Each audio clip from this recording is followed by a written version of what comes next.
السلام علیکم ورحمۃ اللہ وبرکاتہ۔ مدینہ منورہ وہ شہر جہاں جانے کا اشتیاق ہر شخص رکھتا ہے۔ حضور اکرم صلی اللہ علیہ وسلم کی نسبت کی وجہ سے ہمارے لیے خاص اہمیت کا حامل شہر ہے۔ مدینہ جانے کے بعد آپ کو کن کن جگہوں کی زیارت کرنی چاہیے، آئے میں آپ کو دکھاتا ہوں۔ تمام زیارات میں سب سے افضل ترین جگہ خود مسجد نبوی ہے۔ خانہ کعبہ کے بعد سب سے زیادہ افضل جگہ اگر روح زمین پر ہے تو وہ مسجد نبوی ہے اور مدینہ منورہ ہے۔ بہت ساری زیارات خود مسجد نبی کے اندر ہے، تو جو مسجد نبی کے قریب ترین زیارات ہے وہ سب سے پہلے ہم آپ کو دکھاتے ہیں۔ مسجد نبوی کے گیٹ نمبر 40 میں سب سے پہلے جو زیارت ہے وہ باب جبریل ہے۔ وہ دروازہ جس سے حضرت جبریل علیہ السلام حضور صلی اللہ علیہ وسلم کے پاس تشریف لاتے تھے، جس سے آج کل ریاض الجنہ کے لیے داخل ہوتے ہیں لوگ۔ اسی سے متصل حضور صلی اللہ علیہ وسلم کے گھر کا دروازہ ہے جو آپ کو نظر آ رہا ہے، اور ساتھ میں ریاض الجنہ ہے۔ ریاض الجنہ جو جنت کا ٹکڑا ہے، حضور صلی اللہ علیہ وسلم کے گھر سے لے کر منبر رسول تک یہ جو ایریا ہے ریاض الجنہ کہلاتا ہے۔ ریاض الجنہ کے بعد باب السلام، حضور صلی اللہ علیہ وسلم نے فرمایا جب بھی آؤ باب السلام کی طرف سے آؤ۔ روضہ رسول کے لیے باب السلام سے انٹر ہوتے ہیں اور باب البقی سے واپس نکلتے ہیں۔ روضہ رسول اللہم صلی علی محمد وعلی آل محمد کما صلیت علی ابراہیم وعلی آل ابراہیم انک حمید مجید، جہاں پر حضور صلی اللہ علیہ وسلم کے ساتھ حضرت ابوبکر اور حضرت عمر رضی اللہ تعالی عنہم اجمعین دونوں کی زیارات مبارک ہیں۔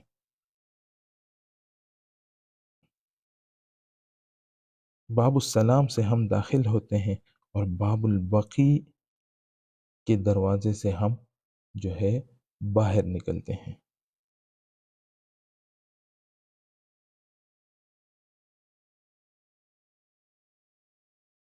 مسجد نبوی کے اندر ہی بیر بیرہا ہے، جو باب فہد کے پہلے پلر کے ساتھ 1242 اور 1243 جو ڈبے ہیں چپلے رکھنے کی، وہاں پر یہ کنواں اور حضرت ابو طلحہ کا جو باغ تھا وہاں پر کھجوریں تھی، وہ وہاں واقع ہے۔ نظر نہیں آتا لیکن آپ دیکھ لیں، یہ 1242 اور 1243 نمبر کے جو ڈبے ہیں اس کے ساتھ ہی یہ بیر بیرہ ہے۔ اسی کنویں کے پانی سے حضور صلی اللہ علیہ وسلم نے پانی بھی پیا۔ اس کے بعد ہمارے پاس آتا ہے جنت البقی، جہاں تقریباً 10,000 کے قریب صحابہ اکرام مدفون ہے، جس میں حضرت فاطمہ زین العابدین، حضرت عثمان رضی اللہ تعالیٰ عنہ اجمعین تمام مدفون ہے، اور حضور صلی اللہ علیہ وسلم خود بھی بقی کے لیے ہر صبح فجر کی نماز کے بعد نکلتے تھے اور بقی کا زیارت کرتے تھے۔ مدینہ میں کل 5 میوزیم ہے، اور یہاں پر ہم آپ کو المدینہ میوزیم کے بارے میں بتاتے ہیں، جس کا ٹکٹ 15 ریال ہے، اور روضہ رسول کے سامنے جو ایریا ہے وہاں پر یہ واقع ہے۔ وہ آپ کو ایک ڈیوائس دیتے ہیں جس سے آپ جو ہے کسی چیز کو بھی ٹچ کریں گے تو اس کا ہولوگرامک جو ہے ڈیزائن آتا ہے۔ یہ میوزیم اور باقی میوزیم کے بارے میں ہم آگے چل کے آپ کو بتائیں گے۔ اس کے ساتھ ہی اگر آپ اسی میوزیم سے آگے جاتے ہیں تو وہاں پر ایک مسجد ہے سفید کلر کی، مسجد علی، جو حضرت علی رضی اللہ تعالی عنہ کا گھر بھی تھا، اور آج کل اس پر ایک مسجد بنی ہوئی ہے جس کی ابھی نئی رینوویشن کی ہے مسجد علی کے نام سے۔ مسجد علی کے ساتھ ہی اگر تھوڑا سا آگے آئیں گے تو مسجد ابوبکر صدیق رضی اللہ تعالی عنہ ہے، جو حضرت ابوبکر رضی اللہ تعالیٰ عنہ کا گھر بھی تھا۔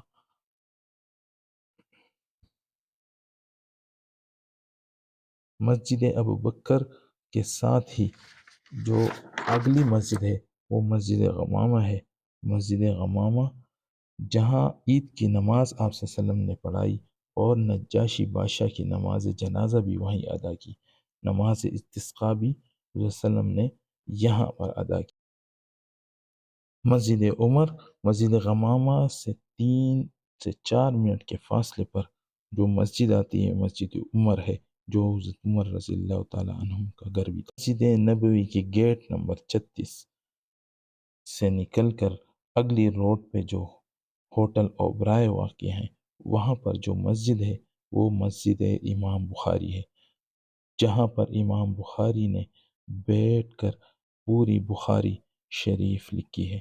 مسجد بخاری سے تقریباً 600 میٹر کے فاصلے پر مسجد اجابہ واقع ہے، جہاں پر حضور صلی اللہ علیہ وسلم نے 3 دعائیں مانگی تھی، جن میں سے 2 اللہ تعالیٰ نے قبول کی تھی اور ایک جو ہے وہ رد کر دی تھی یا قیامت کے لیے چھوڑ دی تھی۔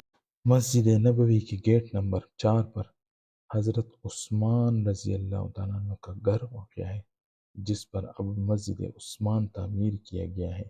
یہ وہ گھر یا وہ مسجد ہے جہاں پر حضرت عثمان رضی اللہ تعالیٰ عنہ کو شہید کر دیا گیا تھا۔ اگر آپ مسجد نبی کے گیٹ نمبر 4 سے نکلیں گے تو بلال مسجد سامنے ہے اور روڈ کے اس طرف مسجد نبی والے سائڈ پہ یہ مسجد علی کے اگر تھوڑے سے پیچھے کی طرف آئیں گے تو وہاں پر واقع ہے بنی ثقیفہ، جہاں پر حضور صلی اللہ علیہ وسلم آرام فرمانے کے لیے جاتے تھے، اور یہ وہ باغ ہے جہاں پر حضرت ابوبکر صدیق رضی اللہ تعالیٰ عنہ کا جو بیعت ہوئی تھی وہ اسی باغ میں ہوئی تھی۔ آپ مسجد نبی کا جو باب السلام والا گیٹ ہے اس سے پہلے اگر آپ وہاں سے نکلیں گے تو آپ سیدھا بنی ثقیفہ کی طرف نکل کے آ جائیں گے۔ تیسرا میوزیم حجاز ریلوے اسٹیشن، جو مسجد نبی سے چند قدم کے فاصلے پر واقع ہے، جہاں پر حضور صلی اللہ علیہ وسلم کی بہت ساری نوادرات محفوظ ہے، اور اسے سلطان عبدالحمید نے تعمیر کیا تھا، لیکن شور کی وجہ سے اس اسٹیشن پہ کوئی ٹرین نہیں چلائی گئی، اور یہاں پر ابھی جو ہے ایک میوزیم تعمیر کی۔ یہیں پر مسجد سقیہ اور بحر سقیہ واقع ہے، جہاں پر حضور صلی اللہ علیہ وسلم قافلوں کو الوداع کرنے آتے تھے، اور ساتھ میں جنگ بدر کے لیے جب جاتے ہوئے بچوں کو واپس کیا تھا، وہ بھی اسی مقام سے کیا۔ مسجد درع، یہاں حضور صلی اللہ علیہ وسلم احد کے لیے جاتے ہوئے آپ نے زرہ پہنا، اور یہی وہ مسجد ہے جہاں سے 300 منافقین ریٹرن چلے گئے تھے حضور صلی اللہ علیہ وسلم کو دھوکہ دیتے ہوئے۔ مسجد درع احد جاتے ہوئے اس کے بائیں جانب کے روڈ پر یہ مسجد واقع ہے، اور یہ جگہ بھی ادھر ہی واقع ہے۔ دار العینین یا جبل رماد، جس پر حضور صلی اللہ علیہ وسلم نے 50 تیر انداز تعینات کیے تھے جنگ احد کے دن۔ سامنے جنگ احد جس میدان میں لڑی گئی وہ میدان ہے، اور سامنے ہی شہدائے احد کی قبریں ہے، جس میں حضرت حمزہ اور باقی شہدائے احد مدفون ہے۔ اللہ تعالیٰ ان پہ مغفرت فرمائے، آمین۔ جبل احد کے دامن میں مسجد فتح واقع ہے، جہاں حضور صلی اللہ علیہ وسلم نے احد کے دن جماعت کے ساتھ نماز پڑھائی اور وہاں پر آرام فرمایا۔ مسجد فتح، مسجد بنی حرام، حضرت عبداللہ بن جابر کا گھر، جہاں آپ صلی اللہ علیہ وسلم نے کیمپ لگایا اور حضرت جابر رضی اللہ تعالیٰ عنہ نے بکری ذبح کی، اور 2 لوگوں کا کھانا 1000 لوگوں نے تناول فرمایا۔ مسجد نبی کے سب سے نزدیک پہاڑ، جس کے دامن میں غزوہ خندق بھی میں واقع ہے، کعب بن حرام، یہ وہ غار ہے جسے غار ہیرا ثانی بھی کہتے ہیں، اور یہ غار شکر بھی کہلاتا ہے۔ یہاں پر حضور صلی اللہ علیہ وسلم نے سب سے لمبا سجدہ شکر ادا کیا، اسی لیے اسے غار شکر بھی کہتے ہیں۔ اس کے بعد وہ مقدس جگہ جہاں غزوہ خندق لڑی گئی، سلمان فارسی کے مشورے پہ خندقیں کھودی گئی اور وہاں پر 7 خیمے لگے ہوئے تھے، جس پر ابھی 7 مسجدیں تعمیر کی گئی۔ بعد میں دو مسجدیں دو مسجدیں ہٹا کے وہاں ایک بڑی مسجد تعمیر کی گئی ہے، جس کو مساجد صبا بھی کہتے ہیں۔ جہاں حضور صلی اللہ علیہ وسلم کا خیمہ تھا، وہاں پر آج بھی ایک مسجد تعمیر کی ہوئی ہے، جس میں آپ صلی اللہ علیہ وسلم کا خیمہ مبارک جہاں نصب تھا۔ اس کے بعد مسجد نبوی سے تقریباً 7.25 کلومیٹر کے فاصلے پہ واقع مسجد قبلتین، جہاں پر حضور صلی اللہ علیہ وسلم پر نماز کی حالت میں وحی نازل ہوئی اور قبلے کی ڈائریکشن چینج ہوئی۔ آج بھی وہاں 2 قبلے واقع ہے، ایک بیت المقدس کی طرف اور ایک بیت اللہ کی۔ مسجد قبلتین کے برابر میں واقع ہے حضرت فاطمہ الصغریٰ بنت حسین کا گھر۔ یہ وہ گھر ہے جس میں خود حضرت فاطمہ نے کنواں کھودا تھا، جب ایک پتھر نکلا تھا اور اس کو کوئی نہیں توڑ پا رہا تھا، تو حضرت فاطمہ الصغریٰ نے خود اپنے ہاتھ سے وہ پتھر توڑا۔ وہ کنواں آج بھی وہاں موجود ہے اور یہ گھر بھی جو ہے وہاں پر موجود ہے، مسجد قبلتین کے برابر میں واقع ہے۔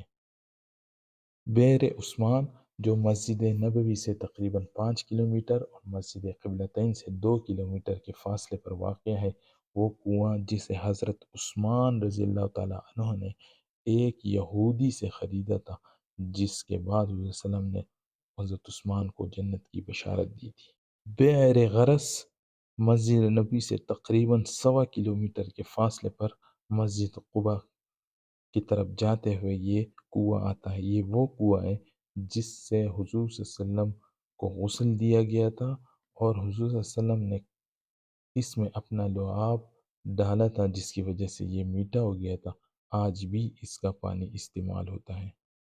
اس کے بعد مسجد نبوی سے 4 کلومیٹر کے فاصلے پر واقع مسجد قباء، اسلام کی پہلی مسجد، جس کے لیے ابھی حال ہی میں حضرت بلال مسجد سے مسجد قباء تک ایک طریق قباء کے نام سے ایک راستہ بنایا گیا ہے، جس سے لوگ پیدل مسجد قباء آتے ہیں۔ یہ وہی راستہ ہے جس سے حضور صلی اللہ علیہ وسلم مسجد نبی سے قباء کے لیے روزانہ صبح کے وقت آتے تھے۔ مسجد قباء سے متصل ہی بئر ازق ہے۔ یہ وہ کنواں ہے جہاں پر آپ صلی اللہ علیہ وسلم ہجرت کے وقت آرام فرمایا اور پانی بھی یہاں سے پیا۔ انتہائی میٹھا پانی ہے بئر ازق کا، آج بھی واقع ہے اور ایک باغ بنایا گیا ہے وہاں پر میرے خیال میں کوئی 10 ریال اس کا ٹکٹ ہے، لیکن آپ اندر جا سکتے ہیں۔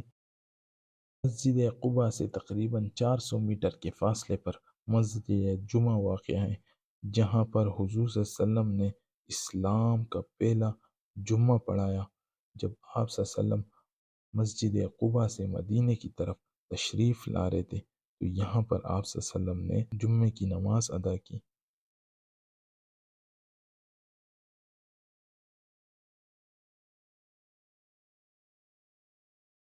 اسی طرح مسجد قباء کے قریب واقع وہ گاڑی جس پر بچیوں نے دف بجا کر آپ صلی اللہ علیہ وسلم کا استقبال کیا تھا۔ ساتھ میں ہی حضرت ابو ذر غفاری رضی اللہ تعالیٰ عنہ کا گھر، جس پر آپ صلی اللہ علیہ وسلم کی اونٹنی مبارک ٹھہری تھی اور آپ صلی اللہ علیہ وسلم اسی گھر میں ٹھہرے تھے۔ یہ حضرت ابو ذر غفاری رضی اللہ تعالیٰ عنہ کا گھر ہے۔ مسجد نبوی سے تقریباً 450 کلومیٹر کے فاصلے پر واقع حضرت سلمان فارسی کا باغ، جس میں حضور صلی اللہ علیہ وسلم نے اپنے ہاتھ سے 300 کھجور کے درخت لگائے تھے۔ مسجد قباء سے تقریباً 3 کلومیٹر کے فاصلے پر واقع ہے باغ سلمان فارسی، انتہائی خوبصورت باغ، آج بھی اپنے اسی حالت میں وہ قائم دائم ہے۔ کھجور کے درخت موجود ہیں اور وہاں پر ایک کنواں بھی ہے جس کا نہایت میٹھا پانی ہے۔ اس کے بعد مسجد نبوی سے تقریباً 14 کلومیٹر کے فاصلے پر واقع میقات ذی الحلیفہ، جسے میقات مدینہ بھی کہتے ہیں، 20 منٹ کے فاصلے پر واقع ہے۔ یہاں پر مسجد ہے جسے مسجد ابیار علی بھی کہتے ہیں، مسجد میقات بھی کہتے ہیں اور مسجد شجرہ بھی کہتے ہیں۔ مسجد شجرہ چونکہ یہاں پر جو ہے ایک درخت واقع تھا جس سے حضور صلی اللہ علیہ وسلم اپنی اونٹنی باندھتے تھے، تو اس لیے مسجد شجرہ بھی کہتے ہیں۔ یہ ابیار علی ہے جہاں حضرت علی نے کنواں کو دعایا تھا اور اس کا پانی استعمال کرتے تھے ابیار علی، اور حضرت علی یہاں بیٹھا بھی کرتے تھے، اور ادھر ہی وہ درخت بھی تھا جس سے حضور صلی اللہ علیہ وسلم اپنی اونٹنی باندھتے تھے۔ مسجد نبوی سے تقریباً 37 کلو میٹر کے فاصلے پر واقع ایک ایریا جسے وادی جن کے نام سے پہچانا جاتا ہے، جس میں کہتے ہیں کہ ہر چیز الٹی چل رہی ہوتی ہے، نہایت ہی خوبصورت ترین جگہ ہے، ضرور آپ جائیں وہاں۔ بیر روحا مسجد نبوی سے تقریباً 70 کلومیٹر کے فاصلے پر واقع ہے۔ بدر کے لیے جاتے ہوئے یہ کنواں آتا ہے، یہاں پر حضور صلی اللہ علیہ وسلم نے آرام فرمایا تھا اور اس کنویں میں بھی حضور صلی اللہ علیہ وسلم نے اپنے لعاب دہن ڈالا تھا، جس کی وجہ سے یہ کنواں میٹھا ہو گیا تھا۔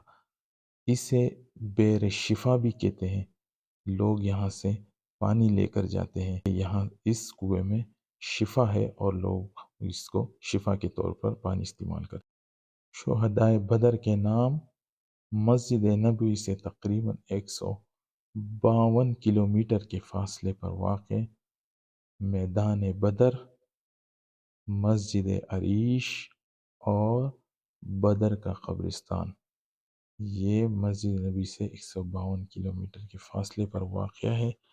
مسجد عریش وہ مسجد جس میں حضور صلی اللہ علیہ وسلم نے دعا فرمائی بدر میں جانے سے پہلے، یہ بدر کا قبرستان ہے جہاں پر شہدائے بدر بھی مدفون ہیں اور ساتھ میں مقامی لوگ بھی یہاں پر مدفون ہیں۔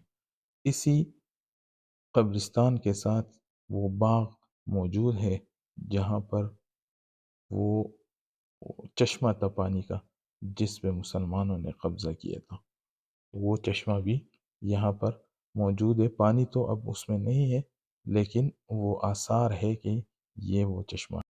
مسجد نبوی سے تقریباً 10 کلومیٹر کے فاصلے پر واقع دارالمدینہ میوزیم، اس میوزیم میں آپ صلی اللہ علیہ وسلم کی مکمل حیات مبارکہ کی منظر کشی کی گئی ہے۔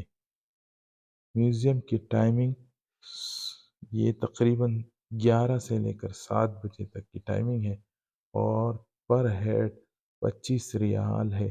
اس میں تمام جو اسلامی جنگیں ہیں، بدر، احد، خندق، اس کی بھی منظر کشی کی گئی ہے، اور ساتھ میں حضور صلی اللہ علیہ وسلم نے جو ہجرت کیا اس راستے کی منظر کشی کی گئی ہے۔ ساتھ ساتھ میں آپ صلی اللہ علیہ وسلم کا جو روزہ مبارک ہے اس میں کس طرح روزہ مبارک بنا ہوا ہے اس کے پورے ڈیٹیل وہاں پر موجود ہے۔ انتہائی خوبصورت میوزیم ہے۔ یہ تھی ہماری آج کی ویڈیو۔ اگر ڈیٹیلن کسی چیز کے بارے میں معلومات لینی ہو تو کومنٹس کریں۔